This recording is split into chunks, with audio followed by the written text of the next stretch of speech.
fans! My name is Sarah, your friendly, time-traveling, game show-loving AI, and welcome back to Sarah's Sideshow! Now, the captain and I have traveled a great distance, provided that distance is measured in time, and we've brought you reviews of classic game shows from the likes of networks like NBC, CBS, and ABC. Of course, you've probably noticed by now that we have a tendency to focus on American game shows. Gee, I wonder why that might be. But of course, we love our international viewers. And it just so happens that more than several of the shows we've reviewed during our mission have had international counterparts. Since we seem to be on a bit of a press your luck kick at the moment, let's keep it up and check out the international versions of Press Your Luck.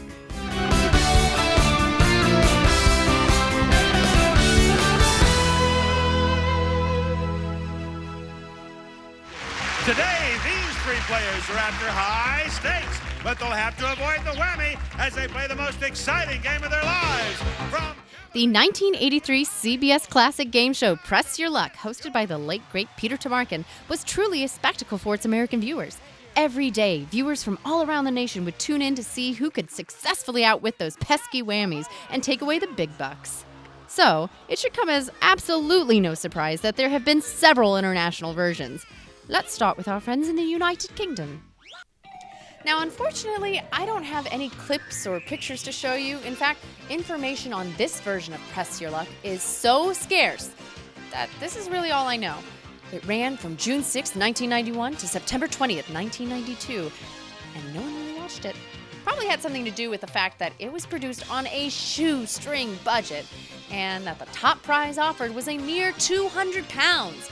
And that's in 1991 money, which, accounting for inflation, is the equivalent of just under $500 US. And by the way, I'm not saying that this was the top prize on the board. This show apparently used a point system, and whoever won the game was given that top prize. Yeah, you try making a game show all high energy and exciting when a mere $500 is all you have to offer.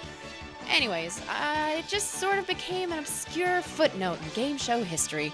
Enough to the point where I seriously couldn't find anything on it.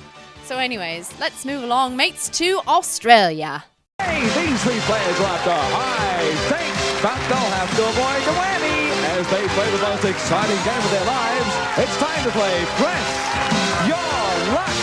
Okay, you're never going to believe this, but this was the second attempt to bring Press Your Luck to Australia. The first time, they actually tried to bring Second Chance out here. And it didn't do well. At all. Unfortunately, neither did Press Your Luck. But at least I can talk about this one. The Australian Press Your Luck ran from 1987 to 1988 only. And on first glance, you might actually be fooled into thinking this is the American Press Your Luck. The set is a very good copy of the original CBS set, complete with their own little flares here and there, such as those squiggle lights behind the big board. The gameplay was perfectly identical to the American Press Your Luck. 2 question and answer rounds and 2 spin rounds. Here's something Peter Tamarkin never did, though. Just hit your button and say stop. And look at that, $200. How easy is it?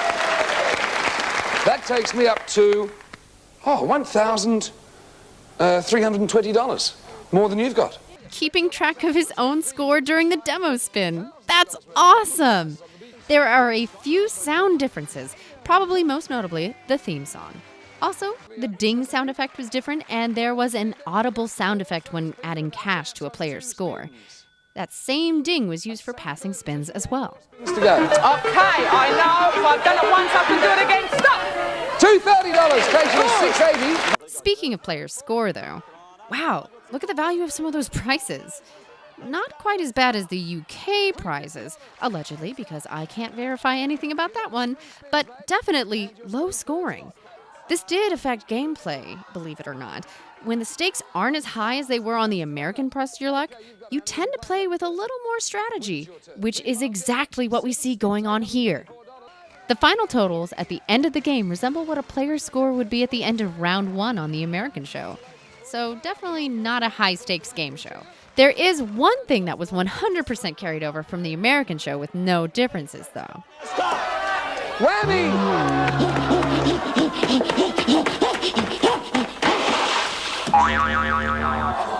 The lights have gone. Because it wouldn't be Press Your Luck without those little guys. Overall, there were a few differences, and honestly, the theme song they used here wasn't bad at all. But I'm willing to bet it was the low stakes that ended this show's run in 1988. We'll see you at home too next show. Good night, Douglas.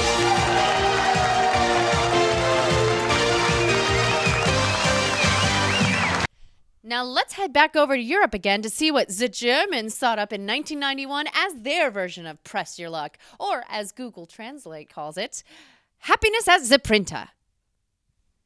Happiness, that doesn't sound right. Actual translation, good luck on the trigger.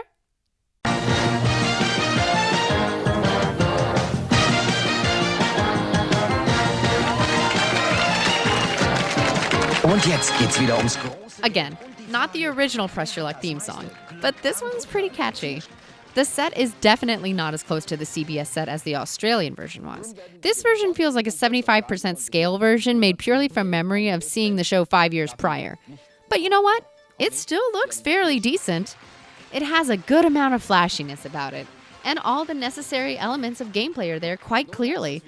Something that's really noticeable is this is a short game show, running only about 13 minutes or so. As such, some of the gameplay has been scaled down. The Q&A rounds only have 3 questions instead of 4. Also, each buzz-in answer was worth 2 spins only, leaving a maximum possibility of only 6 spins per Q&A round. Other than that, the rules are the same as the American show. Moving over to the spin rounds. Okay, I love this. Since this is such a short show without commercial interruption, we get to see the stagehands hurriedly run onto the stage as it's spinning around and rearrange the scoreboards for the spin rounds. We then likewise see the reverse going on back to the Q&A round. But this raises a question, and it's something that never quite made sense to me on any version of this show. Why do they reconfigure the scoreboards at all? Being totally 100% serious here, on any version of this show, why were the scoreboards ever changed? Was it really necessary to have the word spins over the scoreboard? Why not keep the spin round scoreboard configuration to indicate earned spins? Minor nitpick, but it's something that's always bugged me. So the German Press Your Luck spin round. Like the rest of the set, the big board is reduced in size and number of squares. It's now a 5x5 board. The slides don't really have the same kind of flashiness about them as the American or Australian shows, but to be honest, neither did Whammy, the all-new Press Your Luck. So I'm giving them a pass on that. The board here spins at a very high frequency, and the slides don't rotate in sync with each other. Not that there's anything wrong with this, as once again, Whammy did the same thing in their second round. The spinner sound effect is almost musical as opposed to the American show's somewhat digital feel. You know, this reminds me of something. Good luck, there's still 5,000 up there. Stop! Yeah, I'd say the German Press Your Luck spin round is more akin to the second chance spin round. Einfach los. Ja, direkt, ganz kurz. Stopp! 300!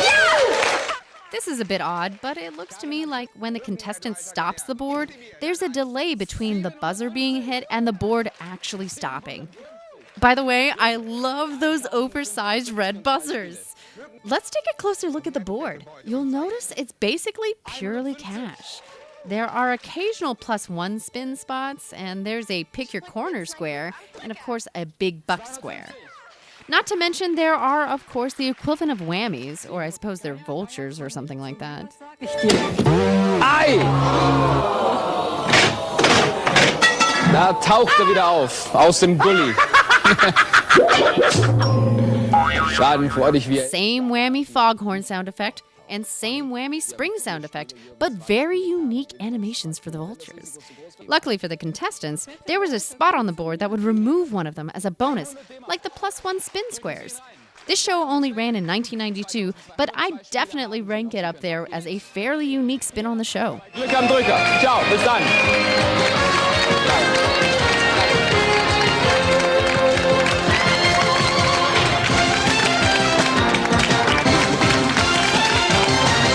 I'm sure there's there's a few that I'm missing here. I'm only showcasing the ones that are fairly prominent and easy to feature. Which reminds me, we have one more. Let's fast forward all the way to the late 2000s and head on over to the Philippines, where we find a show that aired from October 8th, 2007 to February 29th, 2008. This one was Whammy, Push Your Luck.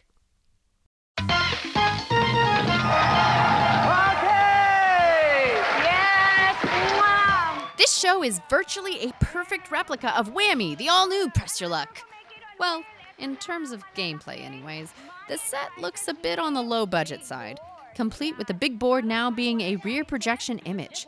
But hey, they seem to be having fun with it. It actually feels really fun, probably due to the fun background music that only stops during a spin. Gary! Oh, pushing. Push Gotta push. Push. Stop. 12,000! By the way, when I say it's a virtual perfect replica of Whammy, I mean all the way, down to reusing a redubbing of the original CGI Whammies from the American GSN remake. Ang dumi, malas magwali sa gabi. Kaya Bakibina's ready. Since there's really not much else to comment on, I'll just say, definitely not a bad international version.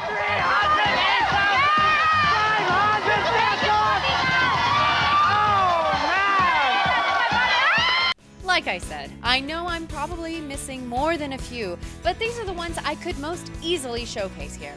Hope you enjoyed our little round-the-world tour of the legendary Press Your Luck. Now be sure to join me next time when it's back to editorial land. What's my topic of discussion next episode, you ask? Simple. Game show scandals. Hope to see you again then. And don't forget to visit the official website as you see it there, as well as the official Facebook and the Twitter feed. My name is Sarah, your friendly, time-traveling, game show-loving AI, saying thanks for pressing your luck. Bye-bye.